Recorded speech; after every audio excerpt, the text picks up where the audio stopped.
মুমিনদেরকে কত বড় নিয়ামত দিয়ে দুনিয়ার জমিনে পাঠাইয়া দিছে। একজন মুমিন বান্দা যদি দুনিয়ার জমিন থেকে চলে যায়, আল্লাহ পাক রব্বুল আলামিন একজন ফেরেশতাকে ডাক দিয়া কই, ফেরেশতা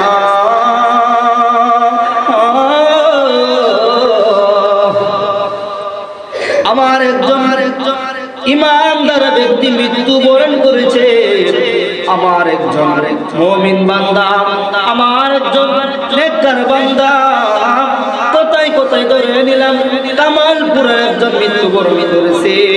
আল্লাহ ডাক দিয়া বলবে, ফেরেশতারাই যাও যাও ধরাইয়া যাও, কামালপুরে মহান একজন ব্যক্তি মারা গেছে। ওই ফেরেশতা ডাক দিয়া বলবে, আল্লাহ কি নিয়ে যাব? আল্লাহ ডাক দিয়া বলবে, ফেরেশতারি এটা বেঈমান নয়, এটা মুনাফিক নয়, এটা হচ্ছে আমার ইমানদার বান্দা। যাও যাও জান্নাত থেকে একটা সাদা কাপড় লয়ে যাও, একটা সাদা কাপড়ের টুকরা লয়ে যাও। ওই ফেরেশতা আল্লাহর হুকুমে একটা সাদা কাপড়ের টুকরা নিয়ে আসবে। আপনি যদি কামালপুর মৃত্যুবরণ করেন, হয়তো আউলিয়া বাজার থেকে আপনার কাপড়ের কাপড় টানবে, কিন্তু কোন বলতে পারেন হুজুর ওই ফেরেশতা কোন কাপড় নিয়ে আসবে, কোন সাদা কাপড় নিয়ে আসবে? এই জন্য আল্লাহ রাব্বুল আলামিন বলে, এটা দুনিয়ার কোনো মার্কেটের কাপড় নয়, একটা বিজয়নগর মার্কেটের কাপড় নয়, এটা আউলিয়া বাজারের কাপড় নয়, এই কাপড়টা হচ্ছে স্বয়ং জান্নাতের বাজারের কাপড়। আওয়াজ করে কি আল্লাহু আকবার বলা যাবে? ও বন্ধুরি, ওই ফেরেশতা সাদা কাপড় নিয়ে ইমানদারের কাছে চলে আসবে।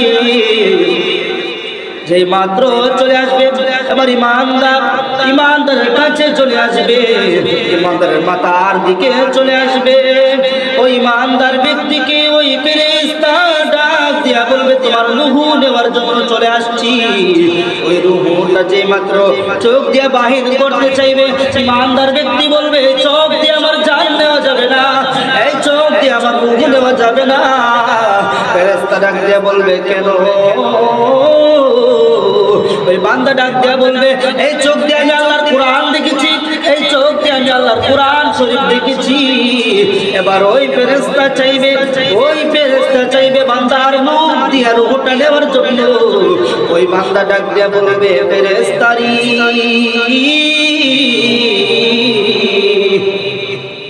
আমার মুখ দিয়া তুমি রূহ নিয়ে যাইতে পারবে না। ওই ফেরেশতা ডাক দিয়ে বলবে, কেন? ওই বান্দা ডাক দিয়ে বলবে, ওই মধ্যে আমি আল্লাহর কোরআন তেলাওয়াত করেছি, এই কোরআন এই জবান দিয়ে আমি আল্লাহর ইবাদত করেছি, এই জবান দিয়ে আমি আল্লাহকে ডেকেছি।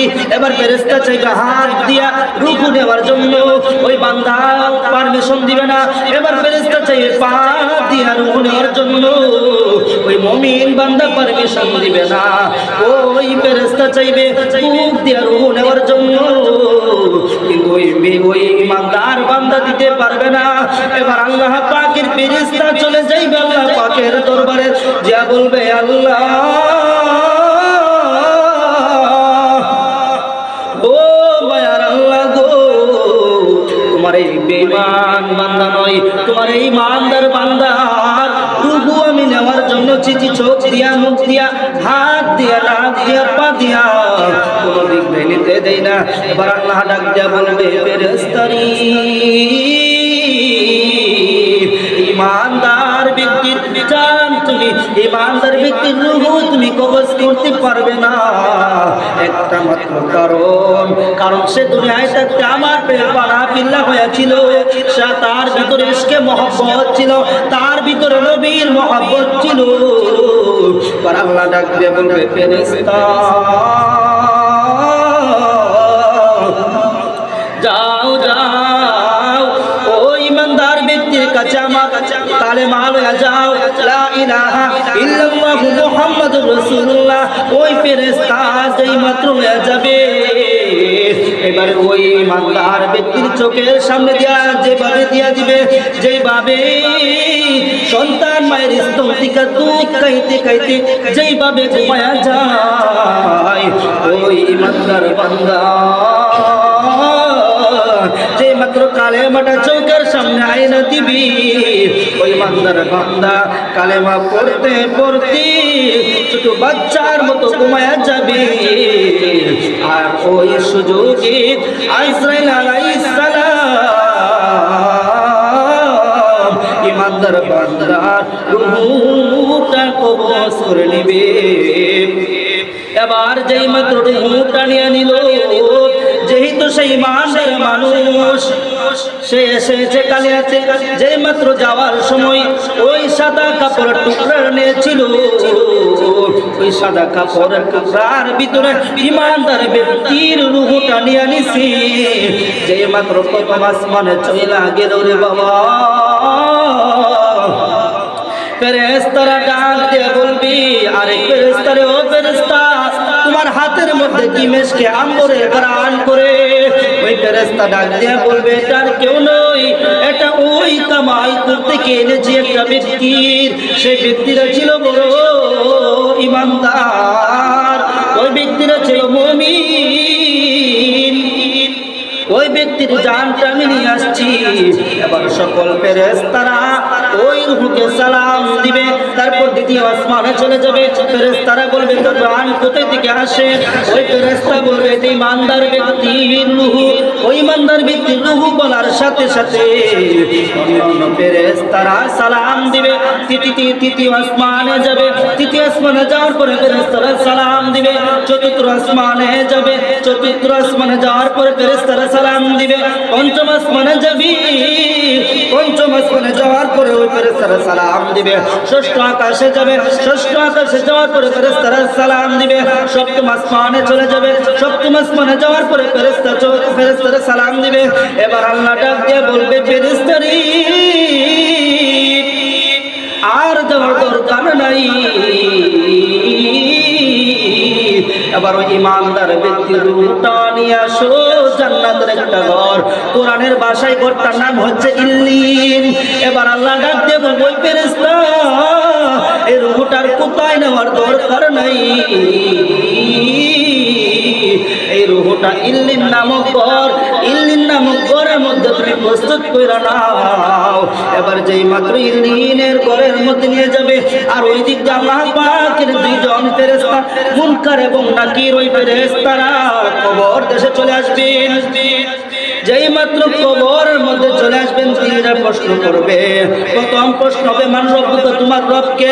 ইমানদার ব্যক্তি বলবে, রব্বি আল্লাহ, আমার রব ছিল আল্লাহ। দ্বিতীয় প্রশ্ন করবে, মা দিনুকা, তোমার দিন কি ছিল? ইমানদার বলবে, আমার দিন ইসলাম, আমার দিন ছিল ইসলাম। তৃতীয় প্রশ্ন করবে, ওমা তাকুনু ফি হাক্কি হাযার রাজুল, ওনার প্রতি তোমার ধারণা কি ছিল? ওই ব্যক্তি যদি ইমানদার হয়, তিনি ডাক দিয়া বলবে, তিনি আর কেউ নই গো, তিনি হচ্ছে আমার জানের জান, প্রাণের প্রাণ, রাহমাতুল লিল আলামিন। জোরে কি বলা যাবে? আল্লাহু আকবার। এবার ওই ইমানদার ব্যক্তিকে যেই মাত্র তিনটা প্রশ্ন করা শেষ হয়ে যাবে, এবার ইমানদার ব্যক্তির ডান দিকে তাকায়া দেখবে, একটা আলো দেখা যায়। এবার ফেরেশতাদেরকে ডাক দিয়ে বলবে, আলোকে।